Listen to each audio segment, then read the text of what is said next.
Oke, mau sedikit cerita kalau mm,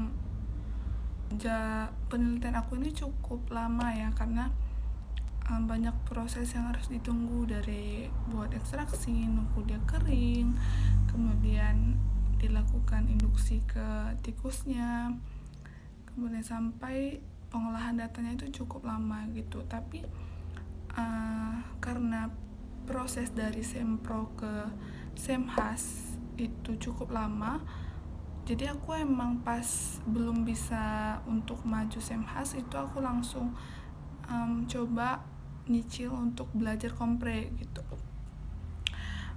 Dan untuk dari jarak aku kompre ke semha ke jarak aku semhas ke kompre itu cuma 3 minggu.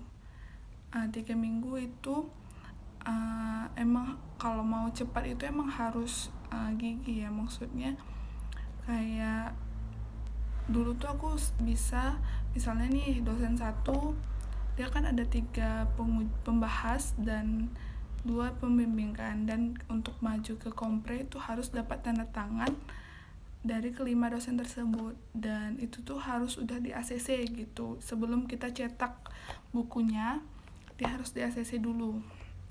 Untuk itu kadang kan beberapa dosen kan sibuk gitu, jadi kadang lama untuk belum sempat membaca skripsinya. Jadi kalau waktu aku kemarin itu bahkan ketika aku di dosen satu itu aku dapatnya siang, jadi nanti setelah siang aku langsung revisi sejam 2 jam, langsung agak jam 2 jam 3 itu aku langsung ke dosen selanjutnya gitu. Mungkin walaupun beliau belum balas, tapi setidaknya udah kelihatan gitu kalau kita udah ngechat, jadi udah usaha mau nunjukin revisian yang udah kita buat gitu.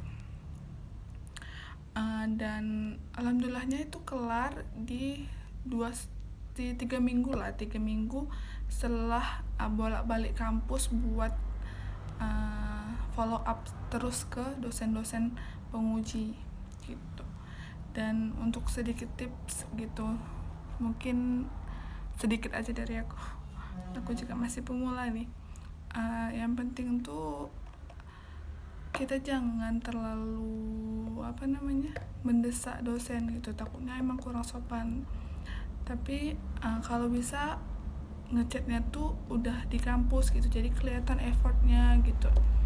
Kayak misalnya walaupun dosennya mungkin nih nggak baca chat, tapi beliau ngelihat kita ada di kampus, misalnya kita kontak nih, jadi teringat gitu, oh iya skripsinya belum ibu ini ya, gitu.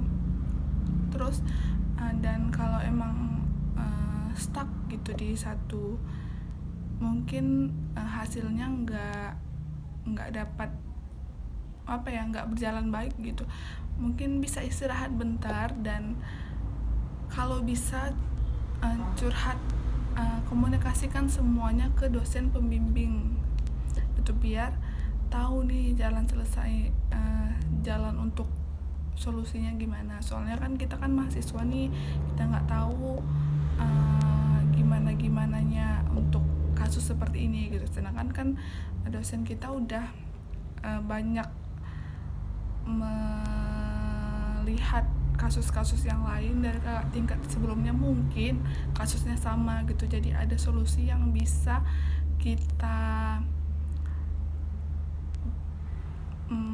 dapatkan gitu dari komunikasi dengan dosen gitu. Jadi pokoknya tetap semangat buat pejuang sarjana. Bye bye, see you again. Assalamualaikum.